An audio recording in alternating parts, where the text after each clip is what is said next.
Gavel. Call a meeting to order of the Senate Human Services Reform, Finance, and Policy Committee in a hybrid manner for the second time this week. I think there aren't a lot of big committees that have done that, and so I want to commend, again, the staff, the Sergeant, Secretary of the Senate, and the public for coming in. Public 2 times. It's kind of like, you know, there's like spring. You wouldn't think it today was spring. And I'm going to point out that being cold is a state of mind. So, so we have, just to give a little heads up today, we're talking about some disability services. We have a bill up from Senator Utke, House Senate File 492, and then we'll be talking about Waiver Reimagine. Next week we'll be taking on some housing matters. And so with that, let's just kick it off. Senator Utke, welcome to the first bill of the second hybrid hearing of the committee here. So. Thank you, Mr. Chair, and I do want you to note that this is the first bill to be presented from the testifiers table, too. Thank you. Day of first, we should have some participation. We are a committee of firsts. But anyhow, thank you, Mr. Chair and members. Today I have Senate File 492, and the first thing I would like to do, I guess first I would move Senate File 492, Mr. Chair, and then I will have the amendment I'd like to bring forward.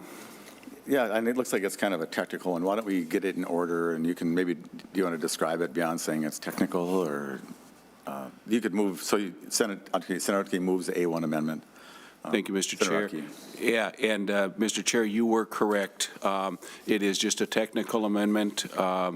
It just kind of puts things in the order that Senate Council staff had asked us to do to make it work better. And that's what it does, is just make it read better.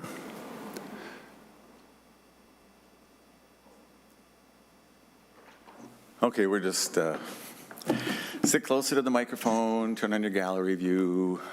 Thank you to my amazing staffers for making this all work, but it still is exciting. And so Senator Utke for being, you know, a groundbreaking pace setter in person and all that. So any questions about the A1 amendment, members?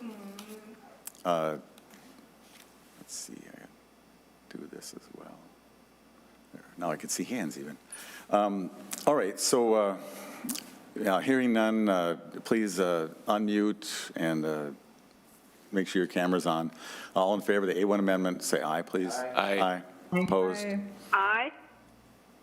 Oh, Carla, no, say Senator Nelson is opposed to your amendment, just like, so they're being, so that's very good. So it's a tough amendment to vote for, but there being 8 ayes and 1 nay, the amendment is adopted. So anyway, thank you. Senator Utke, to your bill as amended with some differences. Okay, thank you, Mr. Thanks, Chair. Senator Nelson. Yeah.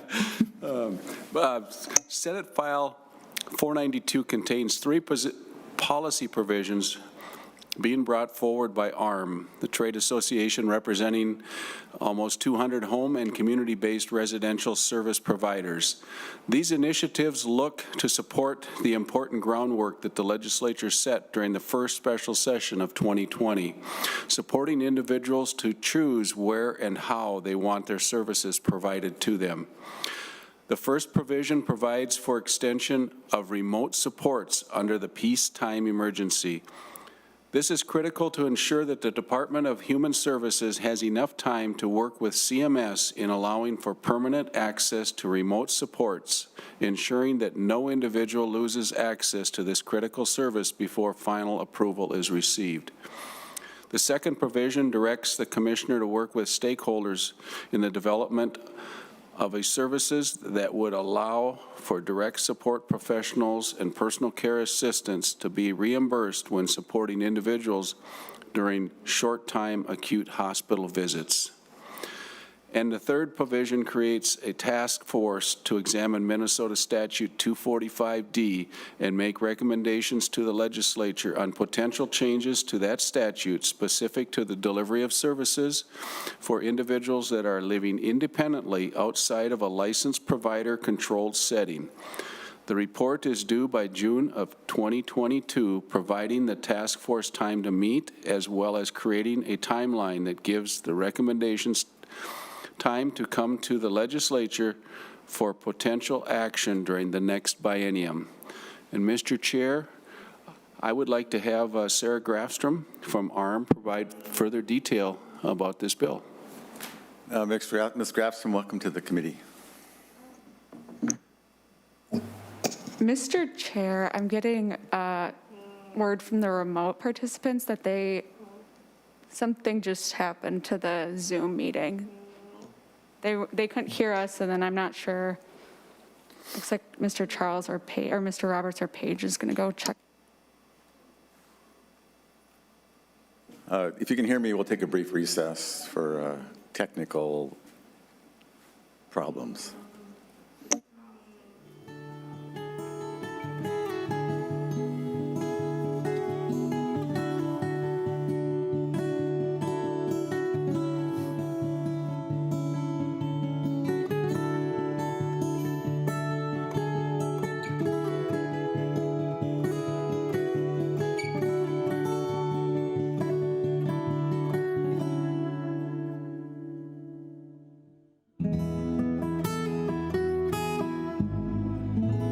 Time already. Okay, thank you. Ms. Grafstrom, welcome to the committee. Good afternoon, Mr. Chair. I had a moment of panic. I couldn't hear anything, and I didn't know if you were calling on me or not. So good afternoon, Mr. Chair and committee members. For the record, my name is Sarah Grafstrom. I am the Director of State and Federal Policy with ARM. Thank you for the opportunity to speak and provide further detail on Senate File 492.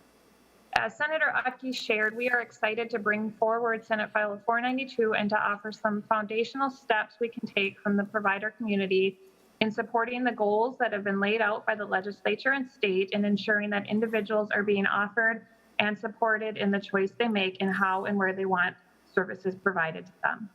The first provision in the bill, Section 1 and 2, extends the ability for individuals to access remote supports under the peacetime emergency until June of 2022. Access to remote supports has been a critical piece of providing services during the COVID pandemic.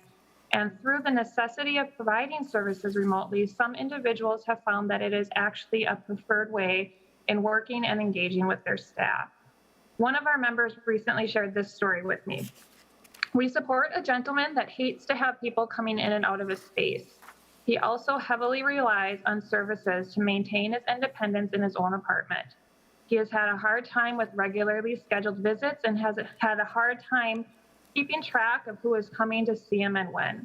With us being able to do services remotely with him, we certainly have our normally scheduled days and times, but this has allowed us to be a lot more flexible with the days and times that we are able to connect in a meaningful way.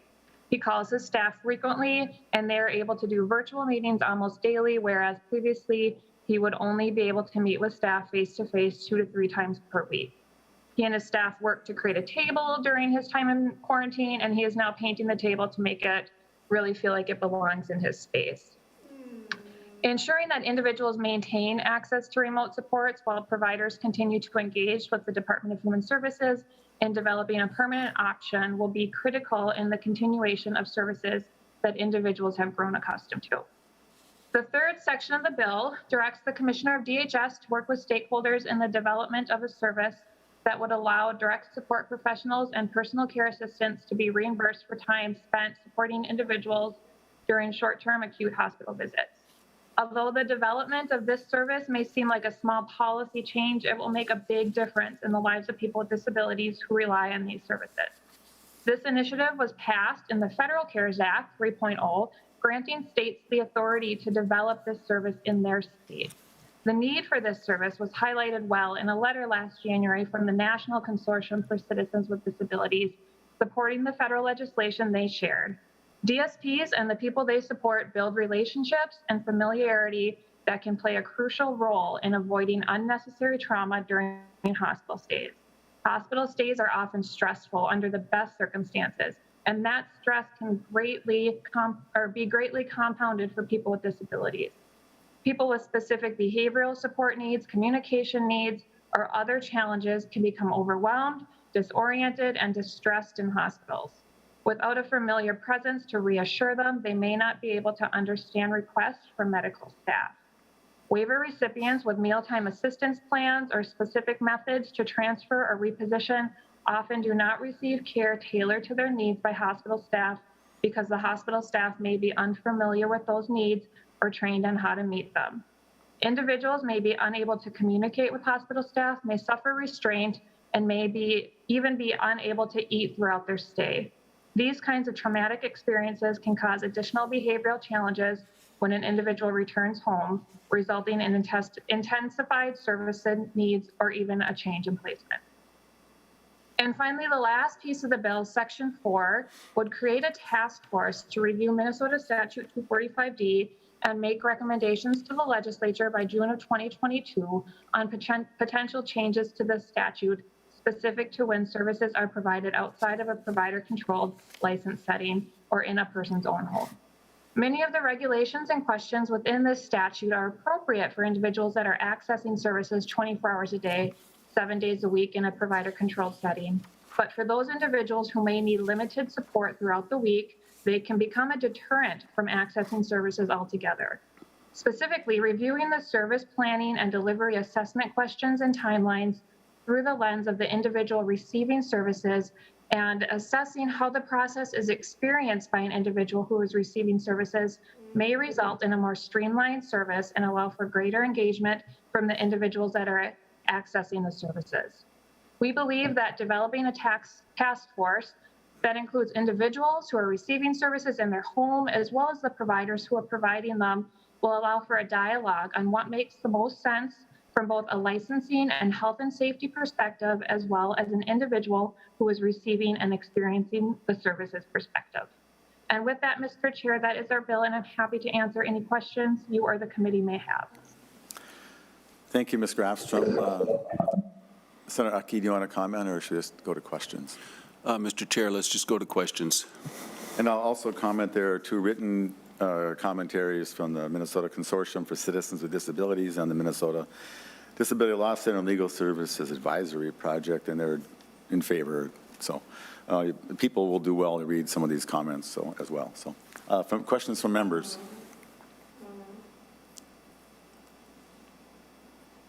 Don't see a lot of questions, Senator Utke. With that, you can close your comments, and this is going to be held here. So if you just want to offer a final thought, then we'll just lay it over. Okay, thank you. Oh, actually, no, Mr. Senator Utke, actually, the department, are they in a position to comment on this? I know that there's some effort to work on extending some of these executive orders that were already put into place, and this bill proposes to repeal that and extend one of them. So is there somebody from the department here prepared to comment about that?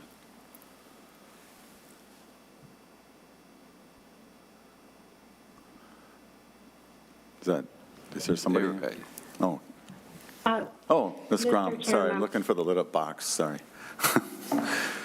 Welcome to the committee. Mr. Chairman, thank you. Christy Grom with the Department of Human Services. We are neutral on this bill and willing to work with the bill author and the advocates on technical assistance if needed. All right, well, that's good to know. And I believe if you wanted to set up a task force, as this bill suggests, you could do it anyway. So hopefully it won't be a very expensive one. And then you'll be preparing a fiscal note, I presume, if there's an impact. Is that right, Ms. Grom? Mr. Chair, members, that's correct. Okay, thanks. Any further comments from members? Senator Utke, you can have the last comment, and we'll lay the bill over. Thank you, Mr. Chair. And Ms. Grafston did a great job of explaining this to us. I don't have a whole lot more to add other than there's some important pieces in here, and we will continue to work to make sure that we can see some results out of this and, continue to move the needle on stuff that we started earlier this year. So thank you. Well, thank you. And so that Senate File 492 is laid over. And so now what the next part of the meeting is about some public comment on Waiver Reimagine. Ms. Johnson, did the department want to comment at the beginning of this at all? I don't remember. Mr. Chair, I believe the department will be available for questions as needed. All right. And so And so we want to always engage the department as best we can. So we're not trying to keep you out of this. So somehow you can let us know that but I presume at this point you do not want to speak at the beginning. So, and let me just offer a few thoughts, and then we'll move into this. What's being proposed in the Waiver Reimagine is probably one of the biggest changes in the mechanics of the waiver programs, well, maybe since they were set up. I'm all for progress. And we're working toward more independence, both in employment and housing and in just life where it's possible, to the extent possible. And the aspirational nature of this project, I think, is commendatory. And having sat through a few other projects that were challenging to get off the ground, and like DWRS and some of the changes that have been put forward. Oh, it's my mom, sorry. To call her back. Anyway, sorry about that. So, in fact, that's the kind of stuff that happens in these programs, things you didn't quite anticipate, like, oh, we didn't think of that. And that's the reason for this hearing, is to get more commentary. And if I just capsulize it, and the department's totally correct if I get it wrong, but the idea is to emphasize two main situations: people living independently, people living in a residential or congregate setting of some sort. And then an array of services that are common to both where they make sense, and a budget that's established at the state level based upon a min-choice assessment. You don't need to be at too many of these meetings with me running them to talk about min-choices, and I think it's another very laudable program that I think has been full of challenges, and I'm concerned about the ability of min-choices to be robust or to be reliable enough between the assessors to actually be the benchmark that you want to rely pretty much solely on to set a budget. And that's been my discussion with the department and actually everybody, and it still continues to concern me. So now we have an assessment process for which we spend $360 million a biennium to set up how an individual might need something, and then so then it would seem to me that we'd be able to judge the people living in residential settings, congregate care places. How many of those individuals do we already think could be housed, could be living independently? And I think that's a question we should know the answer to that as we move into this process, and apparently that answer is in the works. But that concerns me quite a bit if we don't know that. And I would also want to know how many people in those settings are receiving services that they may not require, and how many are being underserved, and as well in the individual setting, how many people are like just right, and how many people are, getting more or less than what would be considered optimal. And so I believe that's an important question to ask, and I think that some of the testifiers will raise some of those points. So I'm happy to do things that move us to more independence in a real way, and you'll see some of the legislation we're advancing later in the session that will be building upon that as well. So eyes open on this. I don't see it as a political matter. I see it as a pure policy matter. And I think that the nature of this committee is as such we can sort this out and make it actually work the best. Because after all, the welfare of the client is the ultimate thing that we seek here. And the providers will need to adapt, and the department will need to adapt to make sure the clients are served as well as they can be. So my phone is open to other meetings with people, and I don't know enough to not be right, to be right every time. So help me through this. So Ms. Grafstrom, you get to be the first person to enlighten us on what ARM thinks. Welcome to the committee again.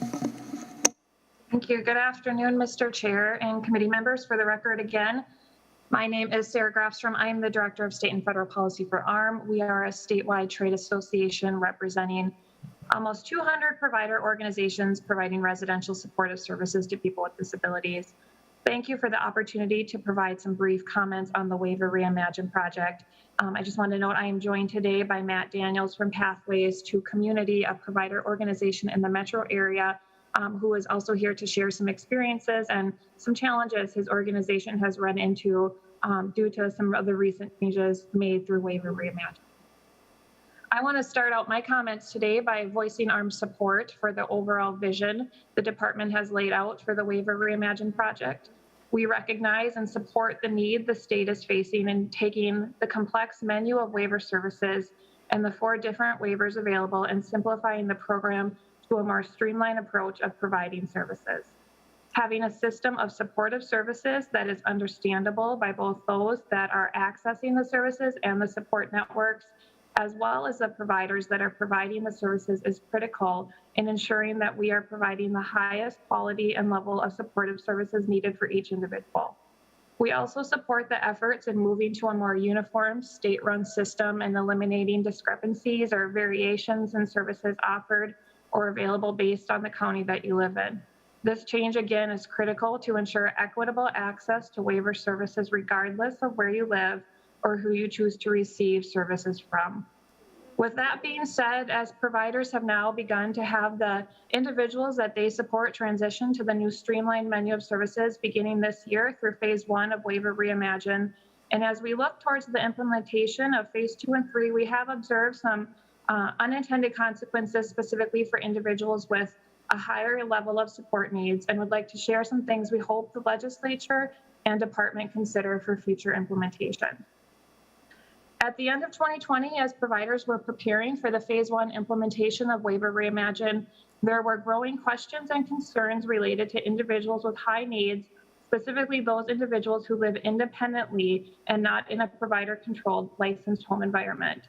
Some of those individuals require up to 16 to 24 hours of staff time and a sleep overnight support to remain independent. These homes can look different based on the kind of services the provider is offering. For some, it is an apartment program that allows multiple people to live in a building and access shared staff 24 hours a day. For some, it's a home that the individual or the individual's family owns that has staff coming in to provide services. But the one shared characteristic is that the providers providing these services were able to be paid a daily rate to meet the needs of the individuals. As we move forward with the new streamlined menu of services, the daily rate option is no longer available for services that are not provided in a provider-controlled licensed home. This distinction will now require individuals to access unit-based services or services that are reimbursed in 15-minute increments, coupled with a 24-hour emergency response service to meet their needs. However, this option does not allow for a sleep overnight staff, leaving no service option for those individuals that require that level of support. While the reasons why this is challenging are long and at times complex, and I will let Mr. Daniels provide more specifics based on their experiences in trying to make this work, our overarching concern is that 1 month into the rollout, we are already needing to work with the department to find workarounds or patches for the way services are provided. Looking ahead to phase 2 of Waiver Reimagine, we have similar concerns with the proposed 2-waiver system that will be based on where an individual lives as opposed to the individual's diagnosis. Are we creating a system based on the services that will be allowed under each of the proposed waivers that if an individual has higher support needs and requires a sleep overnight staff, they are forced to live in a provider-controlled setting without the option to live independently in a home or apartment that they own or rent? One of our members shared the following with me. This is truly a crisis and critical in nature when it comes to people's health and safety. One of the people I support that would be impacted by this change is truly at risk of death due to her issues with suicide. Asking her to give up her home or losing her independence is going to be devastating to her.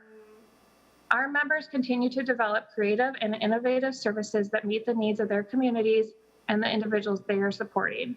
As the department and the legislature continue to move forward with the Waiver Reimagine project, it is our hope at ARM that where an individual wants to live and who they want to live with are cornerstones of service delivery. But along with that, we are providing providers the flexibility in meeting an individual's needs in the home that they choose.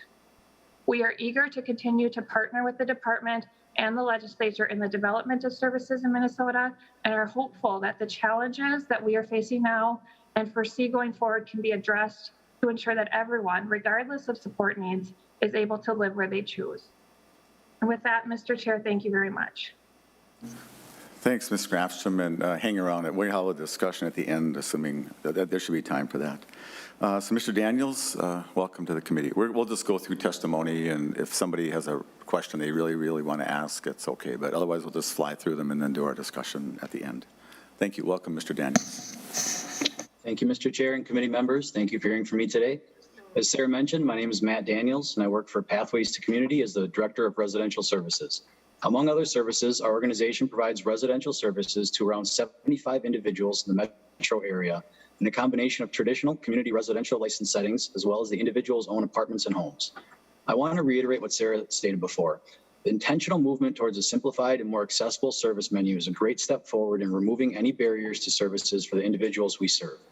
The movement away from restrictive settings and towards homes that are owned or rented by the individuals living in them cannot happen until an individual and their team clearly know what options are available to them and can make an informed choice on what works best for their unique situation.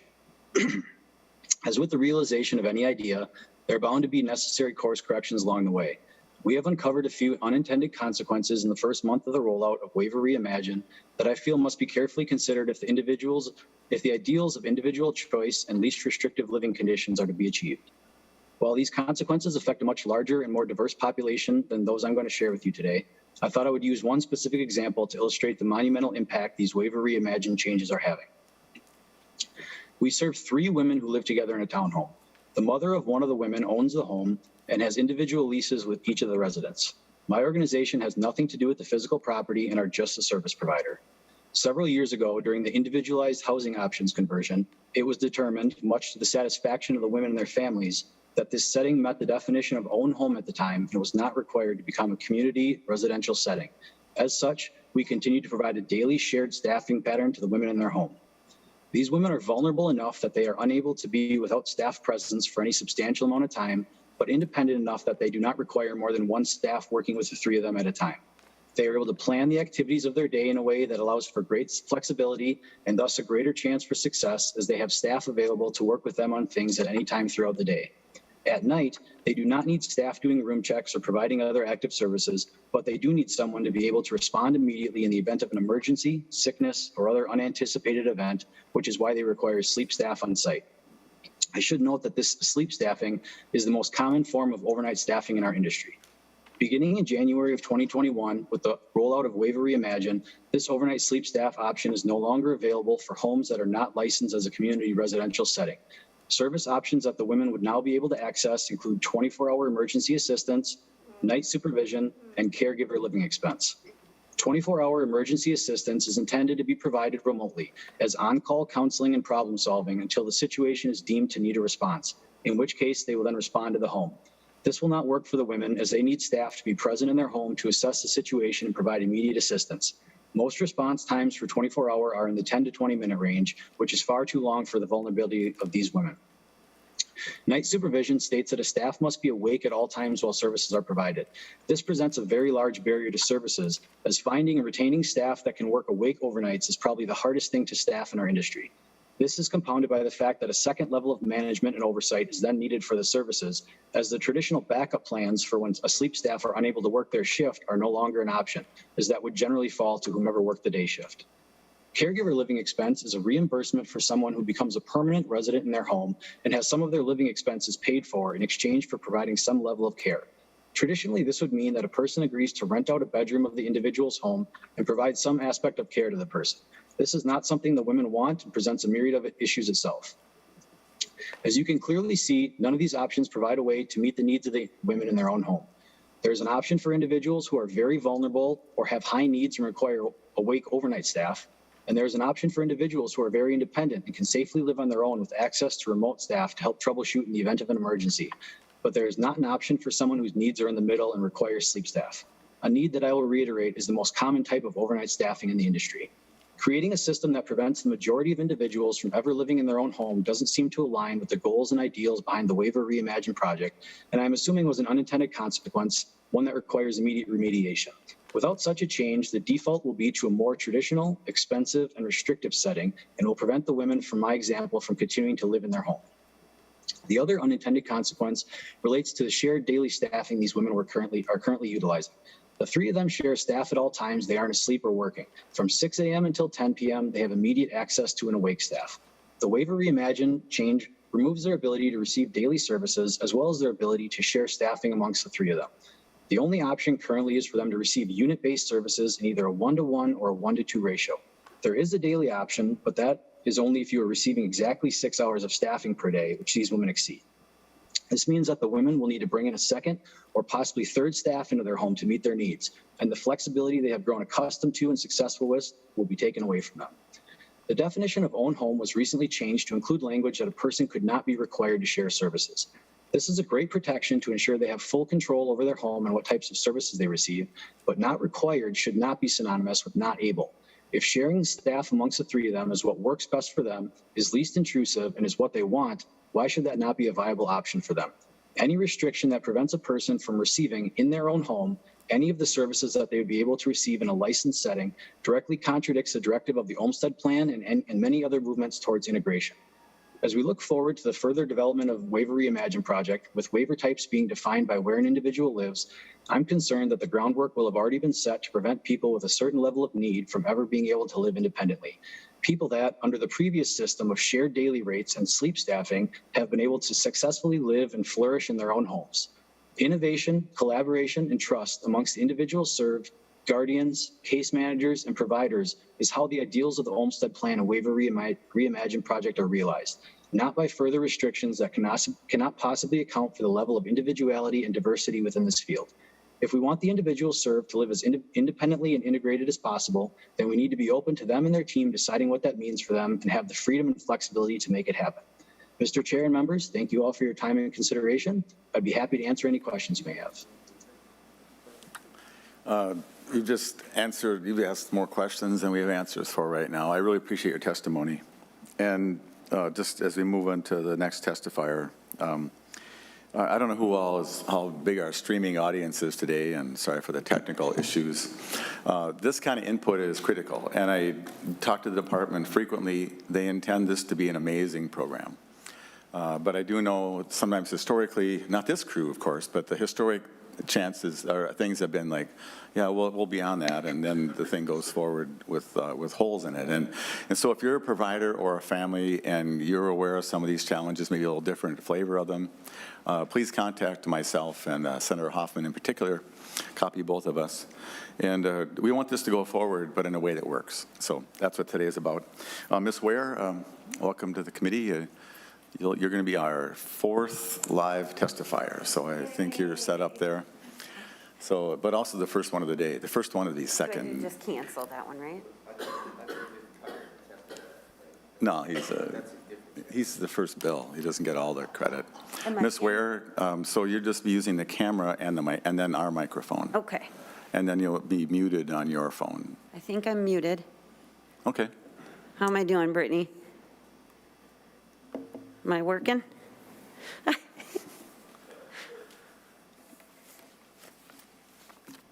Sorry. Oh, that's, yeah, really, what were you thinking? There you are, Ms. Ware. There, now I'm on. Oh, there I am. Yay, okay. There, okay. Perfect. So we can see you and we can hear you, so welcome to the committee. The floor is yours.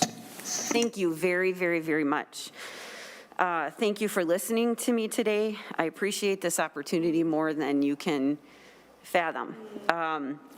My name is Kathy Ware, and I am the biological mom of Kylan Ware, and he is here today too, but I don't think you can see him. He's back here. Kylan's 26 years old. He has multiple and profound disabilities, and it's more described in my written testimony. So I have been trying to figure out Waiver Reimagined since I first heard the term, because I am always interested in how changes are going to affect my son. So I was home thinking, how on earth, as I've studied this information for a couple years, how do I cram 2 years worth of studying and learning into a 5-minute testimony? And so I'm a visual learner, so I had my buddy Bo, and I would refer you to page 3 of my written testimony. I had my buddy Bo make this for me, because they say a picture is worth 1,000 words. And so I'm afraid, senators, I'm very, very Hold it afraid. a little closer, it'll be a little more of a close-up. There you go. I'm afraid that this is what is going to happen to my son. I love and adore Kylan, and so does his whole family. And he has lived at home with me his whole life, and I intend to always have him live at home with me. He's been fully included and integrated into his community since the day he was born. He was fully included in preschool, kindergarten, all the way up through high school. So this speaks volumes, and I just wanted this to be shown and looked at.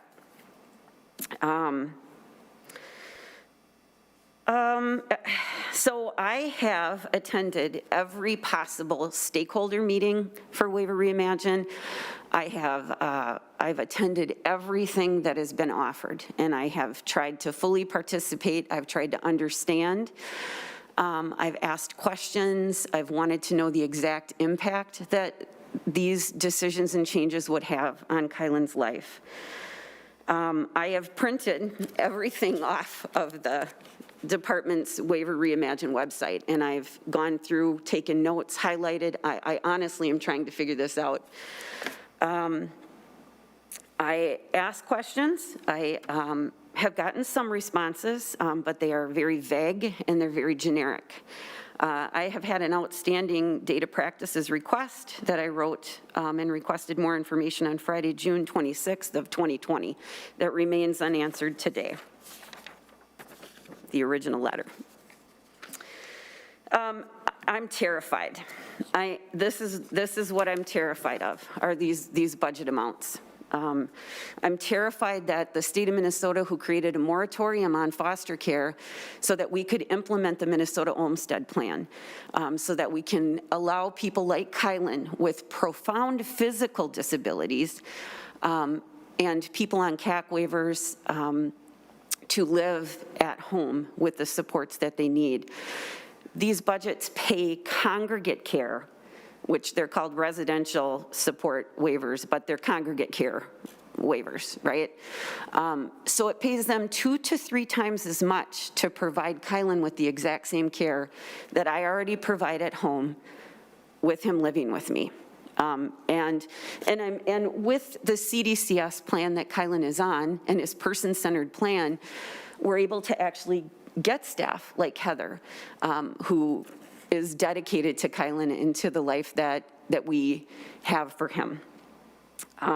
So I'm shocked that this is the budget proposal to pay congregate care settings 2 to 3 times as much as families providing the same care, better care, I would say, of course prejudicially because he's my son, right? I provide unpaid informal support much of the time. Out of my own earned income, I pay for him to have medical cannabis, which helps with his seizures, his intractable pain, and his intractable seizure disorder. That has no payer source but my income. I have saved for the past 10 years because his van is a 2011, so out of my own earned income, I save for him to have transportation because we don't use an adult day program. Him and Heather go to our local Caribou and they have coffee and they visit in the neighborhood and they do things together inclusively during the day. So if Kylan was assigned a budget of H under this, let's just say for an example, DHS would be paying foster care about $150,000 a year, but to keep Kylan at home with me, we would only have access to about $70,000 a year. I find that to be unacceptable. I find it to be an incentive for people to be put into congregate care facilities or corporate foster care facilities, which, again, we're trying to avoid those if possible. Independence, family living is the priority. I'm not sure how much more informal support that DHS and the department expects for families to be able to provide. because we're already doing that. I'm already doing that. I have a curfew of 9 p.m. every night unless I can get folks to stay a little bit later, and I can't usually leave my house till 7 or 7:30 in the morning until somebody gets there. And again, up in the night providing cares. So worse than incentivizing would be us being forced to use foster care. And that's where my little picture comes in, because I will do everything in my power to keep him living at home with me in a fully inclusive life. That has been my goal from the day I found out, excuse me, that my son had profound disabilities. I wanted the very best life I could provide for him. And I promise my tax-paying friends, I promise all of you senators, that we use that money wisely, and we use it to give him a beautiful life. And I frankly am scared to death that Waiver Reimagine is going to mean him having to move out of my house and live in a congregate care facility. And I am begging you, I am pleading with you to not let that happen. I'm afraid. And when I get afraid, I get angry, and I might sound a little aggressive to some people, but I want him to be home with me, and that's what I need you to understand. You guys, I feel like from what I have read in the paperwork, and I'm sorry if I'm going a little over, I feel like these budgets are throwing the most physically dependent people sort of under the bus. And that's from what I can understand and gather from all of this paperwork that I have poured through. I don't feel like this has been a transparent process. I would like to also mention that. I don't feel like it has been open and honest. I believe that there is information being held back that we're not, that are not being shared with families like me. And I feel like this is a $2 million snowball rolling down a hill, right? And we've put this much money into it. Now we've got Min Choices 2.0 coming that this is going to feed off of. And it's rolling, and it's gathering momentum, and it's gathering more snow, and we're just going to be trampled underneath that snowball. So I'm begging you to stop that snowball and keep it from plowing us over. And let's just stop and take another look and answer the questions I'm asking. What does Waiver Reimagine do to Kylan Ware? What does it do to my family? That's what I want to know. Thank you, Senator Abler, and thank you, Senator Hoffman, from the bottom of my heart for being advocates for people with profound disabilities in the state. I appreciate it very much. Thank you, Ms. Ware. So just stay there for a little bit. I really appreciate your comments. We could say a lot about that, but we said we're going to do all the testimony first. So next is Ms. Harris, Debbie Harris. Welcome to the committee. Thank you. Hi there. Hi, thank you, Mr. Chair, and thank you, committee members, for welcoming me and for listening to my testimony today. I'm Debbie Harris, and this is my son, Joshua. And we are very happy for the opportunity to be able to speak with you today. I'm speaking, I'm a member of the ARC Board of Directors of ARC US and Family Voices of Minnesota, as well as the Children and Youth with Special Health Care Needs Research Network. But I'm speaking today as a parent on behalf of myself and my husband, Victor, and our son, Josh, who is attentively listening to me today. And then just as to show kind of adjacent experience around this endeavor of Waiver Reimagine, I wanted to talk about some other things that I'm involved in. So I recently was a co-author for an article in JAMA Pediatrics, and it's called The Interwoven Nature of Medical and Social Complexity in U.S. Children. And I wrote that with Dr. Jay Berry from Harvard and some other physicians and researchers. And I'm here to talk about this marginalized population of very high medical need children and youth who also have developmental and intellectual disabilities who are typically on the CAC waiver.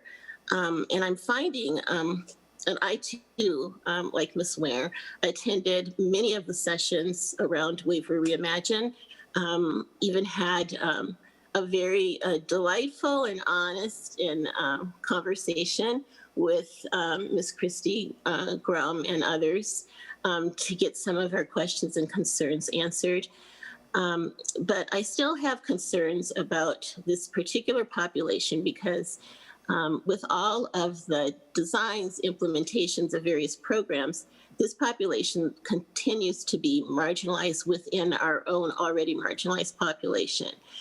And so in streamlining this entire project, one of the things that hasn't been clear to me is actually who are we streamlining it for? And so in participating in a number of the webinars, one thing that is always part of the introduction is that we've heard from families that they want a clearer, easier to access, more streamlined waiver program. And I'm not certain what the foundation of that statement is. I know that families want more consistency across counties. They want more consistency across case managers. They want to see that those things that are offered and legislated by our state legislature through the waiver program, through CDCS, are fairly and equitably allowed for all families and not kind of administered kind of at the whim of various staff.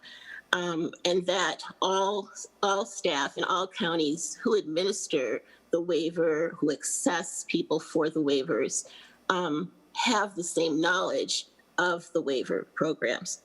But I'm not certain that this redesign is actually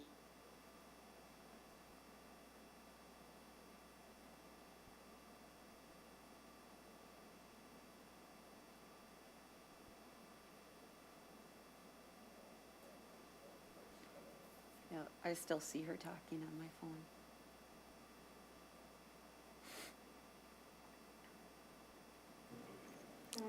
Ms. Harris, we lost your audio.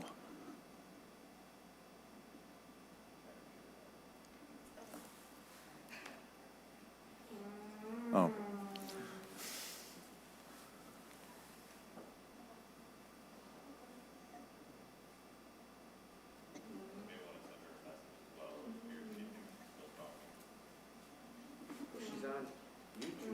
that their needs can't be Ms. met Harris? in the community, Ms. Harris? then they would just be directed toward the other budget option, which of course is the residential setting.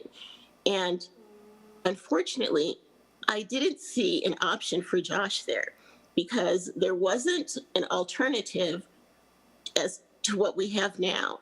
So as an example, we fought for 2.5 years for the military to pay for Josh's nursing care. So we're saving the state of Minnesota that entire cost. It was a very stressful process. It was a benefit that my husband earned through his 33 years of experience in the Marine Corps and going through 3 wars from Vietnam through Iraq. And so it was worth the fight. It was worth the challenge. When we finally got them to agree to pay for Josh's nursing care, we do have to go through a state agency to do that. And as you all know, the data shows that the nursing shortage is significant, it's severe. There is nothing to mitigate it. And as baby boomers continue to get older, they will be competing for that same service as Joshua.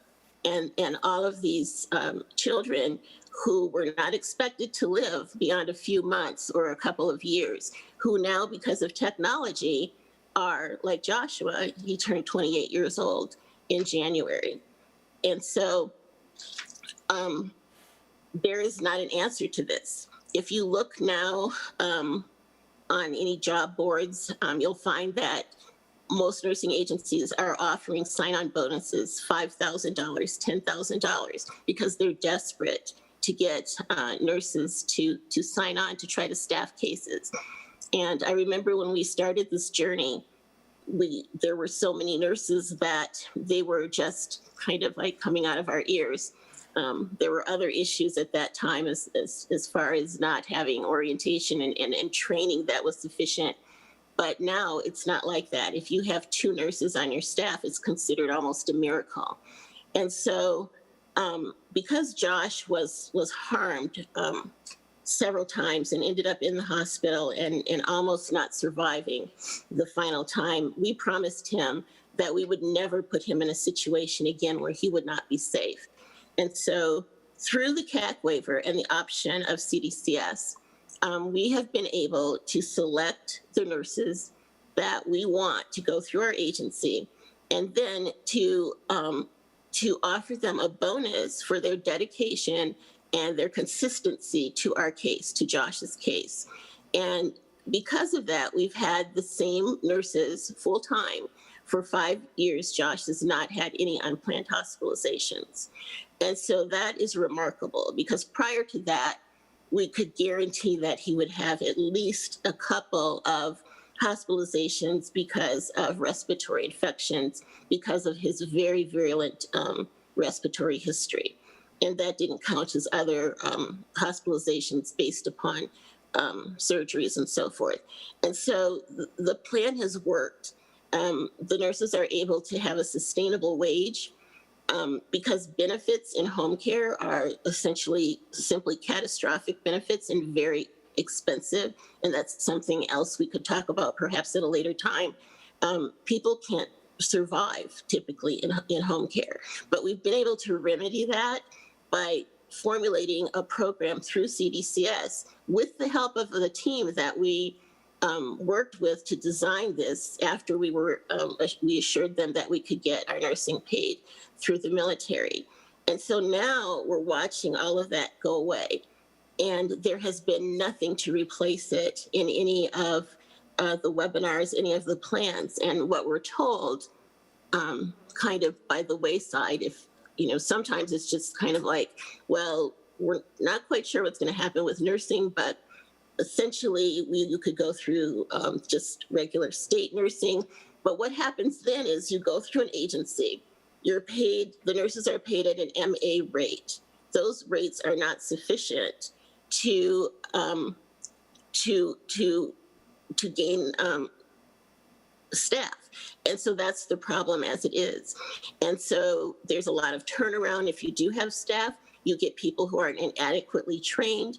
And so you get people in their homes who are harmed, who end up in the hospital, and it costs the state many more dollars.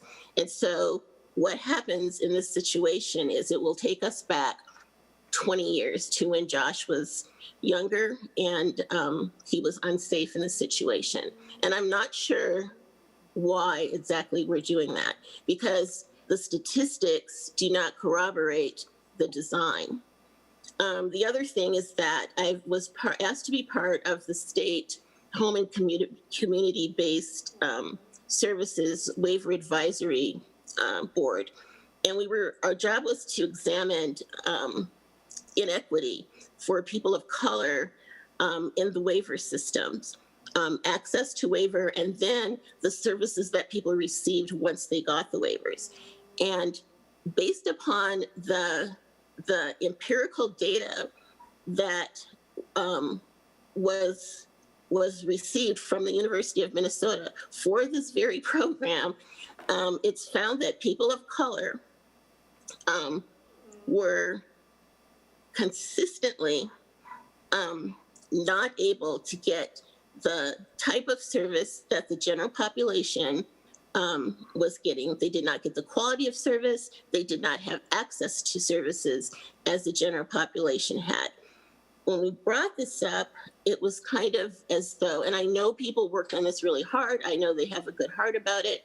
And it was kind of like, well, let's just get started and work on that later. But if we're spending all of these contract dollars on a redesign, there is no excuse at this pivotal point in history and at this time to hurry up and implement a redesign without addressing the social determinants of health that keep populations of people from accessing our waiver system equitably and having the same services that everyone else has. And so you should have access to that data as well, to those reports.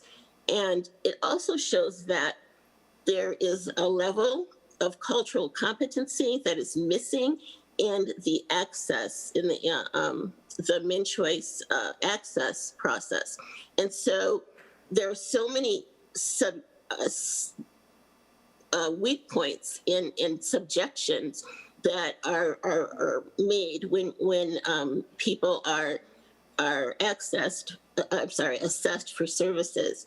And so that is a problem in itself and needs to be changed before we go any further. We can't, I feel like, justifiably build upon a system where we know that a whole category of people are already being deprived of the same level of service as other people. And so while there are some good things as far as perhaps being, having consistency across counties and everyone having access to the same type of services, that's good.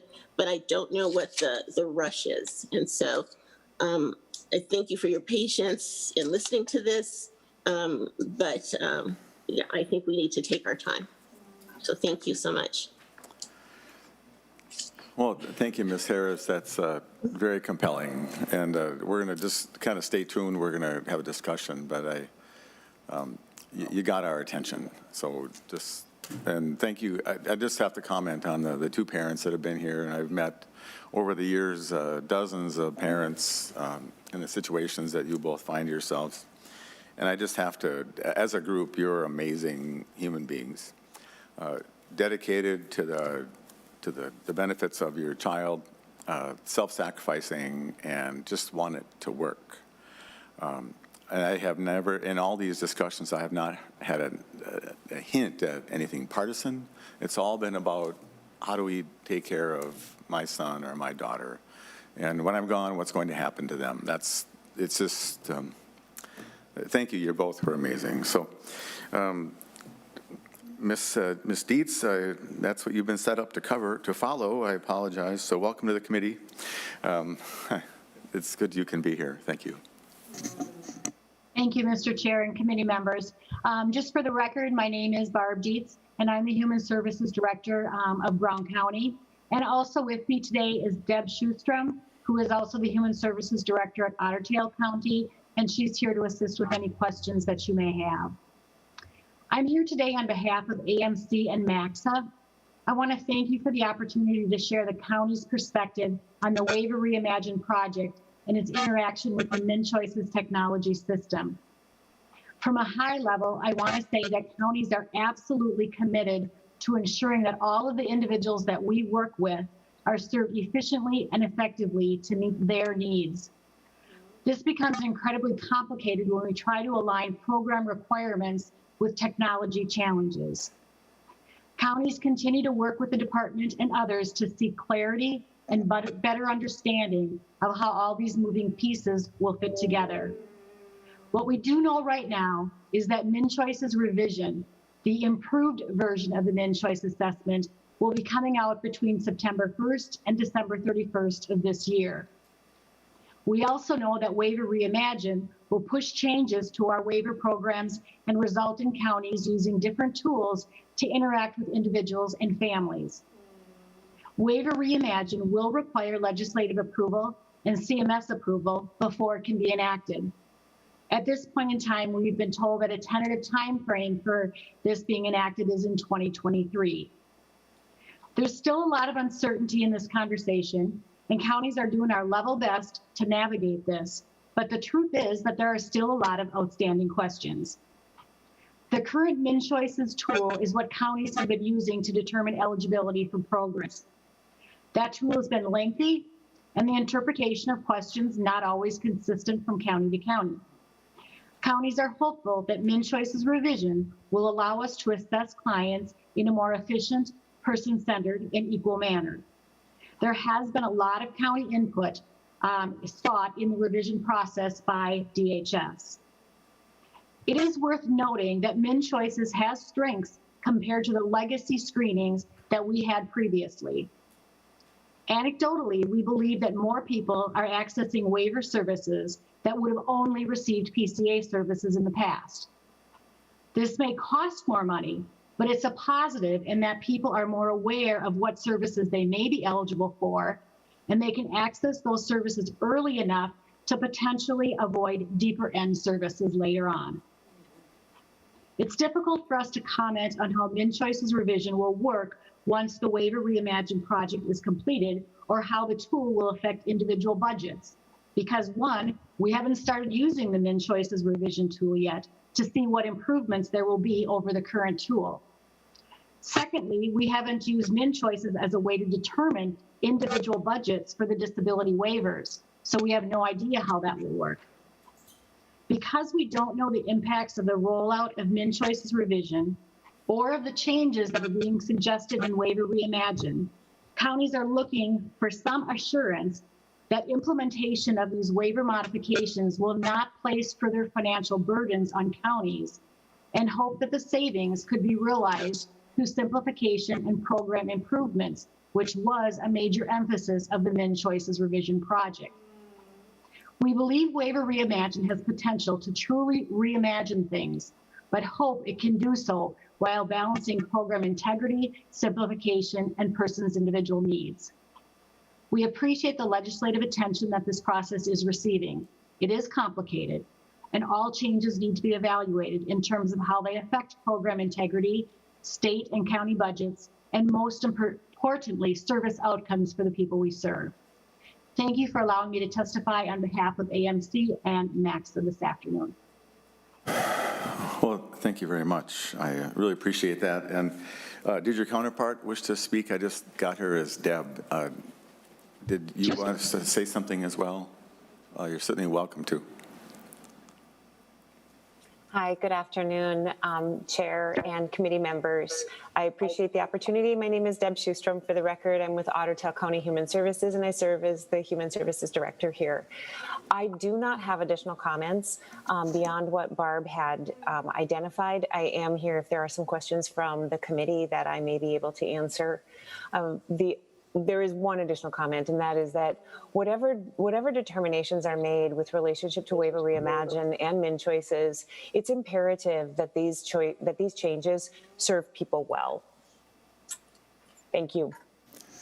And just one benefit of technology, which on a short list of benefits, the two of you get to be here on a cold day, and you didn't have to drive like the better part of your day and then drive home. So that's a real positive, and that becomes a normal way to communicate. And I believe the hybrid is probably the way of the future somehow. But so I have many questions, but just since the two county folks are here, many things that were said in this whole testimony are provocative to me. But could you comment on the idea of using MnChoices as a budget setting tool? You said it's not used now. And the proposal is to use that as the basis for budget setting. Go ahead, either one of you just wants to comment on that. I would really appreciate it. Mr. Chair and committee members, I can speak on behalf of the elderly waiver, which is not one of the waivers that's going to be involved in the Waiver Reimagine, but the MnChoice assessment is used with the elderly waiver to be able to come up with a case mix, and the case mix then does determine what the individual budget will be for that individual. So there is some practice that has been done, or precedent that has been done with the elderly waiver. It just has not been something we've done yet with the disability waivers. And Ms. Dietz, would you think that that's something, is the elderly waiver assessment simpler than some of these other waiver assessments that are going to be done judging independent living or in a congregate setting? The elderly waiver assessment is also the min-choice assessment that is used for that for our fee-for-service MA clients. Our old legacy tool is being used for those that are with MCOs, but the plan is that everybody will be using that same tool come this fall. I don't think that there have been major issues in regards to the assessment tool that was used to be able to determine those independent or individual budgets for our elderly waiver consumers. So I would be hopeful that the same thing would happen with the assessment tool and disability waiver clients. And thanks, Ms. Dietz. And do you have any idea about the reliability and consistency of that between Otter Tail County and Brown County and Hennepin on those min-choice elderly waiver assessments? Have you talked about that at your meetings?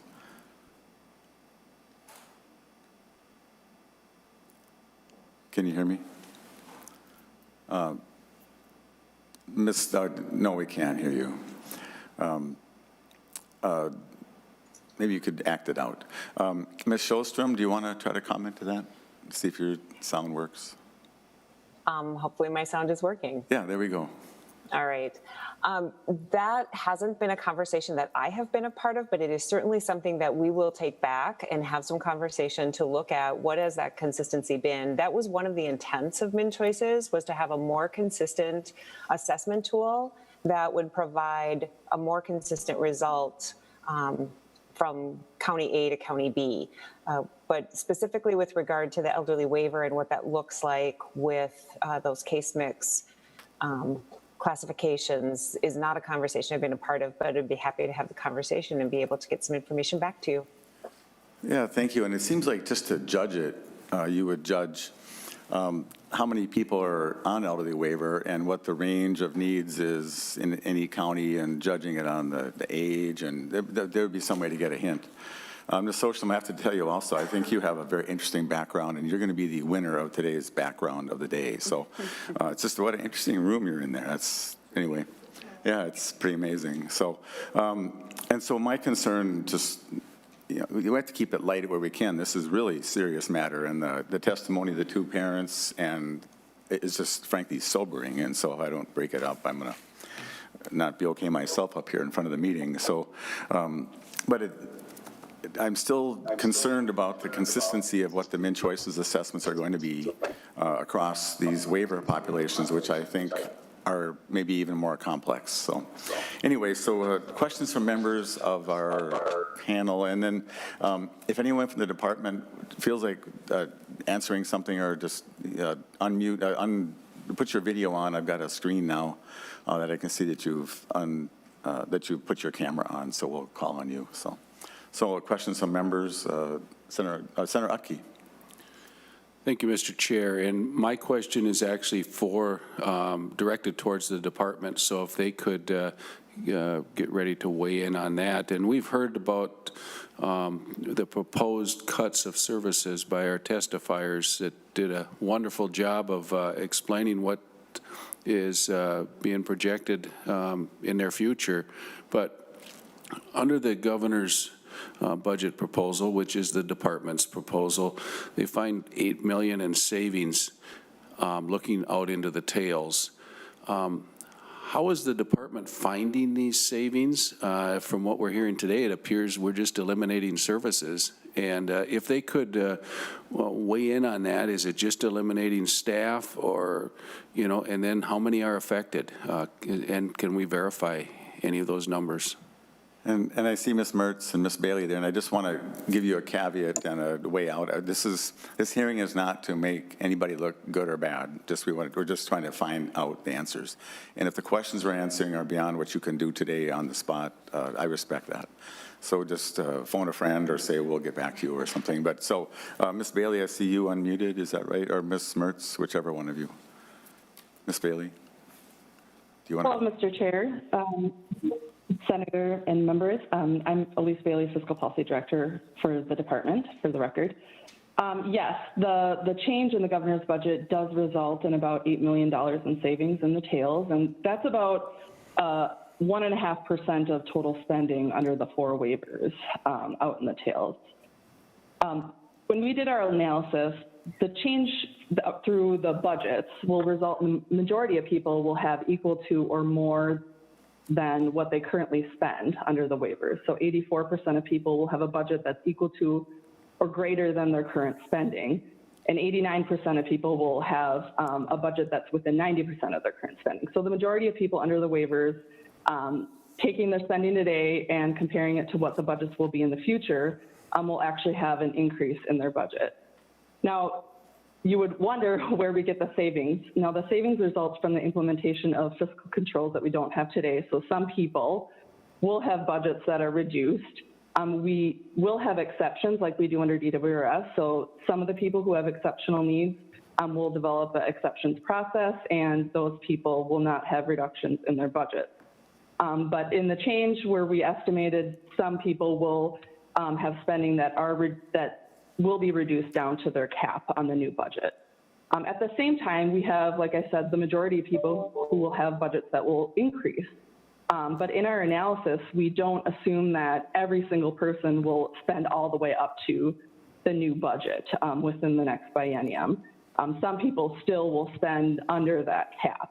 And so those two, in a high-level sense, put together result in a net savings. We aren't assuming any changes in setting and services authorized in our analysis. It's just simply comparing what a person is authorized today and what their budget will be in the future. Senator Utke. Thank you, Mr. Chair, and thank you, Ms. Bailey. And yeah, like the chair said, it's not a gotcha question or whatever, but if, it continues this discussion and we learn from it, but, most of what we've heard today is a loss of services and such. Do you have anything at this point to weigh in on the specific issues we heard about? I mean, and, we happen to have two. There's more out there. Your numbers sounded pretty good, but we know that there's some falling through the cracks. How do we address those? Ms. Bailey, I see Ms. Mertz does not have her camera on, so go ahead. Whichever one of you want to talk, we'll with Ms. Bailey until Ms. Mertz. You can just pop in whenever you like. Senator Utke, Chair Abler.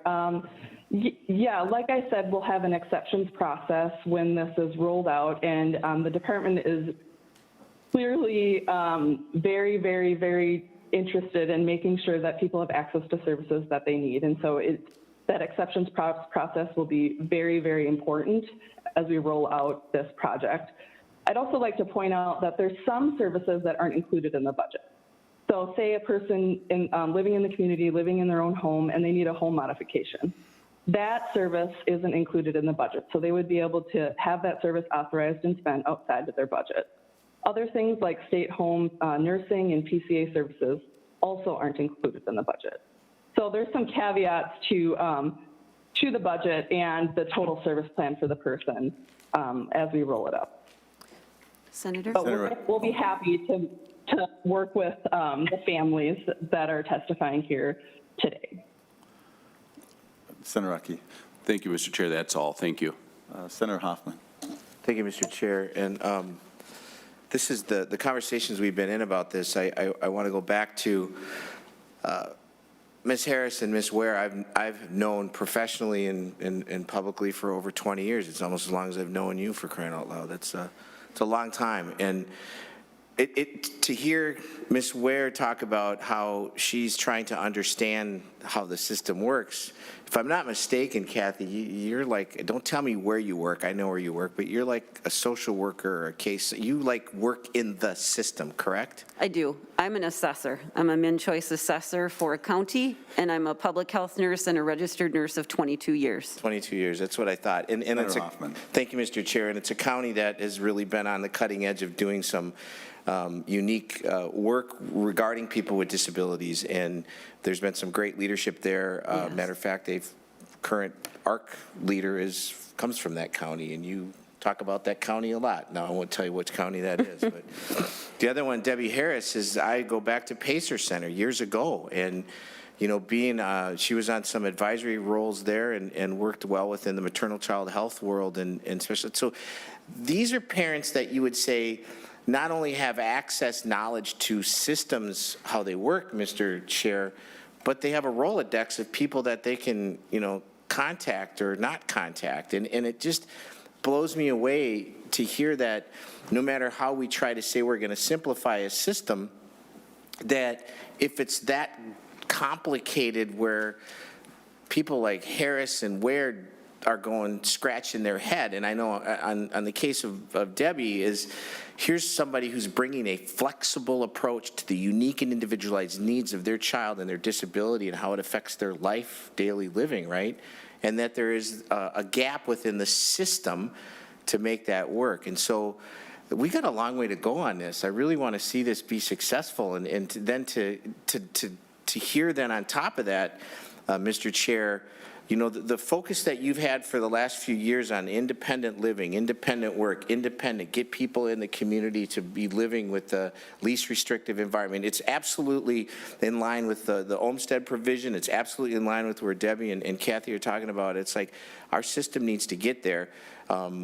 We need to get there. And so I think what I'm trying to get across is we got a long way to go on this, and I think it's what Mr. Daniels said, is that needs in the middle, that there needs to be some, a little bit of midstream correction going on. So I think this has been good to hear about the potential challenges within the system that'll be out there, and hopefully we can correct them before I can absolutely support something like this moving forward. I mean, this is just not okay.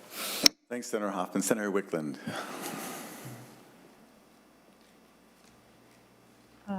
Thank you. Let's see. There. Can you hear me? We can, yeah. Very okay, good. Great. I just had a question. Ms. Harris talked about a group that she was a part of that had to do with looking at what inequities were within the system for people of color with disabilities, and coming out with some recommendations on areas that needed to be addressed. And I'm just wondering if there would be a way that we could either get directed to the reports that she was talking about, and then I don't know if DHS could answer this today, but just more information on how the work of that group was used in terms of how they moved forward with the current plans or implementation plans that we've been hearing about. Really good question, Ms. Maley or Ms. Mertz, and Bailey, I mean. So whichever one of you is going to uncover, Ms. Mertz is there. So I'm certain those reports are available. So I think that we're all coming into better understandings. And so Ms. Mertz, go ahead. You heard the question. I did. Senator Abler, for the record, my name is Natasha Merz. I'm the Director of the Disability Services Division at the Department of Human Services. Mr. Chair, in response to your question, the study Ms. Harrison is referencing is an ongoing study that's coming out of a sister division in the department, and it is, as described, intended to seek out the root causes for different levels of access that we see in our data for people of color accessing the waivers, as well as some related investigations. So we will absolutely follow up with the committee on the status of the study. I don't believe that it's ready yet, but I am not directly involved with it, so we can follow up and share the status of that, make sure that this committee is informed when the report is ready, and then also follow up on the question related to how findings in that study will inform MnChoice's revision and Waiver Reimagine. And Ms. Mertz, I think, and I appreciate that, and you can't send us copies of what you don't have yet, but there are some documents that you put together that some of the people have been holding up. And so if there's like your public Waiver Reimagine, reports, and, there's at least a couple. If you could, between you and Ms. Johnson, get those to her, and then she'll get them out to all of us. I think that's what Senator Wickland is looking for as well. So with all this particularly on the streamlined menu and how that's working. And Senator Wickland, I'll let you finish your question before I go on with my own. Sure. Yeah, I guess that related to, in general, to this discussion, I guess I'm trying to figure out where the legislature fits in, because it sounds like there's some things that are in progress that are being implemented and have been defined, and then there's others that we know of that the governor's brought to us in terms of the governor's budget proposal that would require legislative action. But I'm still not sure if there's other things that are kind of in between that need us to be addressing them specifically with legislation, or is it more of reviewing information that we're receiving from the public? Or, you know, I really appreciate the testimony today and hearing from Ms. Harris and Ms. Blair and hearing about their experiences. In some of the written testimony, there are definitely some questions laid out by the written testifiers that seem like open questions, and it's hard for me to tell where we fit in. You know, I think if we are able to advocate for action by writing bills, that's one thing, but I think we need more guidance on how some of these questions are getting answered and whether there's a role for us. So it's not really a question so much as kind of a statement of where we're at. So thank you. Thanks. And Senator Wickland, I'll just take a stab, and then I'll let Ms. Mertz fill in the gaps. So I believe in 2019, we authorized this menu and then worked to develop the proposal that's coming forward. And Ms. Mertz, if you can fill in the gaps beyond that. And so for the discussions of the state budgeting, statewide budgeting thing, that would require us to act, I believe. So Ms. Mertz, maybe just kind of just in a high level, point out what we did and what we still have a choice on. Thank you. Mr. Chair, members of the committee, thank you for that question. So the Waiver Reimagined project writ large is a product of a lot of stakeholder engagement with a lot of different people to try to say what do people really want to see out of the system and what needs to change in order to achieve that to that end. So we've been hearing for a long time that the system is too complicated, that it's really hard to understand what services are available under the 4 different waivers, and that people are spending a lot of time and energy trying to sort through the technical details. And so the goal of the service menu simplification is not to remove services, because every function that existed within those services is ported over into the new services, and certainly understand that there may be some areas that we need to work on with constituents and testifiers to make sure that it really does provide everything that people need, and we're very open to that. But I think to your specific question about what needs to happen, we've published a legislative report in 2017, as well as a legislative report, I believe, in 2019, and a third one that will be coming out shortly, and we'll make sure that the committee is apprised of that. Senator, you're correct that we need the legislators' approval to move towards an individualized budget methodology and a consolidation from the 4 waivers to 2. And so that's part of what you'll see in the governor's budget and part of why we're here today.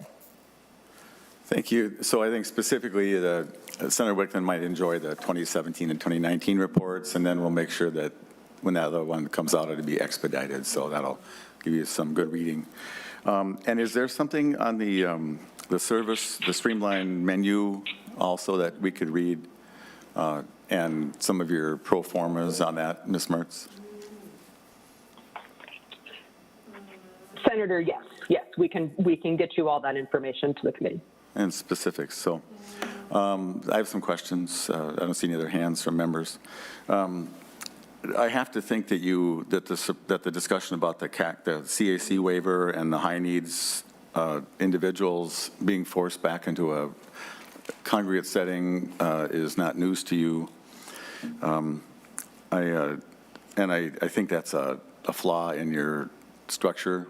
I don't see it as an exception. It looks like it's a rule on the high needs. And so I'll give you a list of things just I think that I'm concerned about, and then just so I can get it out, and then you can, this discussion is going to continue far beyond today, and both privately with the department, with other staff, and with me. The sleep staffing thing, so Mr. Daniels talked about shared staffing kind of goes away.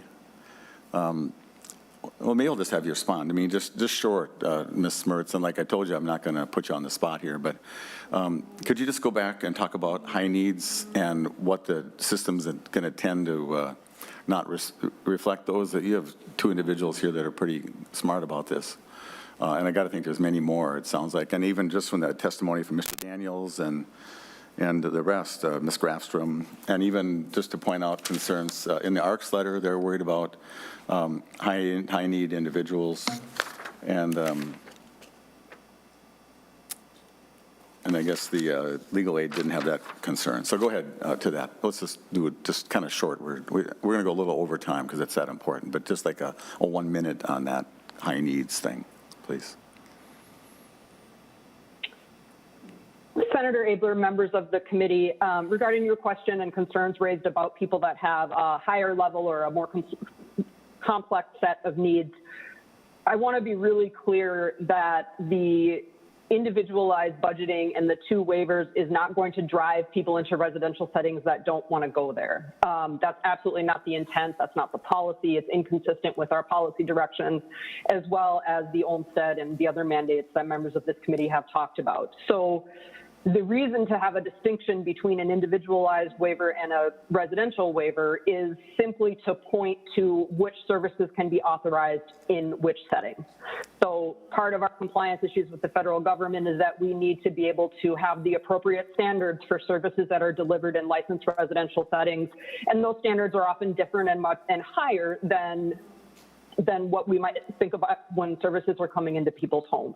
Okay. And so there's no part of this that fundamentally changes our policy direction and our policy mandate to make sure that people have access to services to live the life they want in the community. So Ms. Mercer, I get that. So, I mean, that's a statement of purpose. I'm just cautioning you about unintended consequences. And I have a feeling if we got a lot of comments from people as this menu unfolds, that there's going to be some things that may surprise you based upon that you tried your best to model, and it's no criticism of you or anybody, but I'm just concerned about that. So can you comment about sleep staffing, how that into this structure even now, that the example that Mr. Daniels brought, that those 3 women cannot share their services, and now it's going to mess up that really cool system they've got set up. Are you aware of the sleep and shared service situation? We have just become aware of it, or at least I have. I know that my staff have been working a little bit with ARM. So regarding specific to the overnight staffing situation, we are happy to work with ARM and whichever providers to figure out a solution. To your point, Senator Abler, it's possible that we don't have exactly the right policy language in place for a certain service or a certain function, and that had existed before Waiver Reimagine. And I think this overnight staffing thing may not be specifically related to Waiver Reimagine, but I think the point is that you want to make sure that we want to make sure, and you want us to make sure that people can live in their communities and have a package of services that helps them 24/7, and that overnight sleep staff is an important part of that. So yeah, I think we can absolutely work on that. And I hope that when the system finally gets ready to launch, which may or may not be this year, that 90-something% of the individuals will be served well in what is there in the standard program. And there's a distinct small number of workarounds, and not that everybody has to go, oh, let's fix this one, let's fix that one. So that's just that's meant to be friendly. And I think Ms. Ware pointed out that there's not unlimited informal supports, and some of these individuals that have relatively low budgets are doing that because they have given up their personal lives on behalf of their families, and they do that without looking for any acclamation, or they would just do that because it's that important. But that's just something, I don't know where to go. It's just a thought. And then this military piece, I presume you'll make a note about that, and Ms. Harris has painstakingly worked out something that has got to be a one-off thing, but maybe it's a cool thing. And so you don't want to have to make her spend all this time to go back to what they have, it seems to me. And and even on this, I appreciated I wrote down her quote, who are we streamlining for? It's a complex business, and in the name of simplification, we don't want things to be harmful. And I have a question. So, Ms. Merce, did we hire, you, whoever, hire a contractor to advise on this? or is this all done by departmental staff? Mr. Chair, we hired a contractor to do the qualitative and some of the quantitative, or all of the quantitative and much of the qualitative data analysis of all the claims data that we had, all the min choices data. So our contractor looked at roughly 103 million data points as part of the analysis to arrive at the recommended support ranges for people. Cool. And Ms. Mertz, I would love to have that contractor sit in one of these little boxes and ask them some questions. Is that something that we can arrange? Mr. Chair, I believe so. Let me go back and talk with some folks, and we'll get back to you on that. Yeah, and I think that'd be really interesting. Other members from, any other questions from members? And so I have a question again. So I don't know anything about freedom of information requests. I'm not a lawyer, I'm a legislator, I've never made one, I don't even know how to do one. But what's the customary time to respond if someone does make a bona fide request and it's duly enrolled in your request system? How long would a person expect to wait for the information that they seek? Ms. Mertz. Mr. Chair, it depends entirely on the complexity and how much information is requested and how much effort and time it takes to redact data if the request included private information that we need to redact. So it's highly variable in terms of response time. Certainly more simple requests, we aim to turn around in a week or two, and more complicated requests, it often takes time. And we work with the person that made the request to identify why it's taking more time and what some barriers are, or give them an opportunity to maybe streamline their request if they're looking for certain data sets earlier. Thanks. You're not supposed to ask questions you don't know the answer to. But Ms. Ware, does that describe your experience with the department about working with you and asking you to streamline your request or anything? So my written request was in July of 2020, and I've had contact with folks, but it's just been, we're having trouble getting it. We can't get it on a drive. We can't, it's just been kind of consistently month after month. Yeah, we're looking into it. We'll get you the information. We haven't been able to get it to you yet. And it's, I feel like February of 2021 from July 2020, I feel like that would be enough time to get the information. And not to belabor it, but were you given the opportunity to ask for a little bit less that could be done more readily? No, I think I sent an email that said, that just said you can, I just let's focus on just this piece. If I could just get this information. And I have the whole string of emails still. Yeah, okay. But, and this is not to be an embarrass the department thing. Sure. It's not it's just. Sure, no, I get it. And their explanation, Senator Abler, has been, of course, it's difficult with COVID and it's difficult with finding staff to be able to get it. And I can't just come in and review the data because of COVID has been the explanation, so. Only reason I ask was part of your testimony. Yep, so. Yes. Senator Hoffman. Thank you, Mr. Chair. I believe, if I'm not mistaken, and just to shake yes or no, the contractor is HSRI. Is that correct, Ms. Mertz?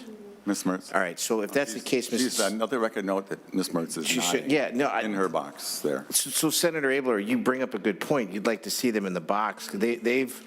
They have a history of selling two waivered systems to multiple states, right? And so it'd be interesting to see this compare contrast to see what they've done in other states, since you're going to get them in the box. It's if you're looking at that, it's like, was this decision based upon the unique needs of Minnesota, or was this something that was coming from, something else that maybe HRSI has put together? And I just know there as an organization that once you do something in one state, you want to replicate it in another. And it's more of a question to you, Mr. Chair, than anything else. Well, no, and that just provokes more questions from me. It's dangerous. So Ms. Mertz, do you know offhand HRSI? Is that what you said, Senator? HRSI. Do you know if there's a working model of this two-waiver system somewhere else in the country, either facilitated by HRSI or somebody else?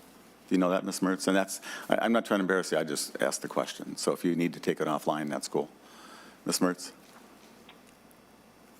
Mr. Chair, members of the committee, I know that as part of our analysis, we did look at what other states have done relative to individualized budgets, both that have implemented and those that have had roadblocks. And so we can follow up and provide more information on that specific question. Well, I'm just trying to be helpful, and that may not sound like that all the time from this place, but that's really what I'm trying to do. And so perhaps if there's a state that's already done this with individualized budgeting and a statewide thing, then perhaps HRSI has given us the benefit of all that learning that went on about how they made it work, and the feedback that would be similar to these, two parents and counties that were here today. And I would be interested to know that, and I would be interested to know when it rolled out, how did it go? And is what's proposed in Minnesota different than what was proposed in Utah or wherever they did their thing? And did they use a tool like Min Choices, or did they use some other tool to the assessment? Because it seems to me, to Ms. Mertz and all the people watching, that the heart of this is the quality of the assessment. And we've heard that the counties don't use this as a budgeting tool, except in the case of elderly waiver, and they're going to see how good that is for reliability to each other, and I think it's a really important question. So anyway, other questions from members? We're just going to come in for a landing here, I think. So I want to thank the people that came to talk to us today. This is no small matter, and it's the intention of this committee, I think, universally, to find a thing that works. And when it works, we're going to celebrate that it's a partnership between the legislature and the whole public and the department to try to serve these individuals that are so important to us in the best possible way. So, and to highlight the ground floor to me of everything is what's important for the individual that we're serving, and can we make sure that that's going to be there. So, and the budget to me is not the consequence. The quality of service is, and then we have to see if we can make that fit into our budget. So this has been a really this discussion. I thank all the people involved, and I've got an open mind. I know the committee does, and anyway, so stay warm out there, and with that, we're adjourned. Thank you.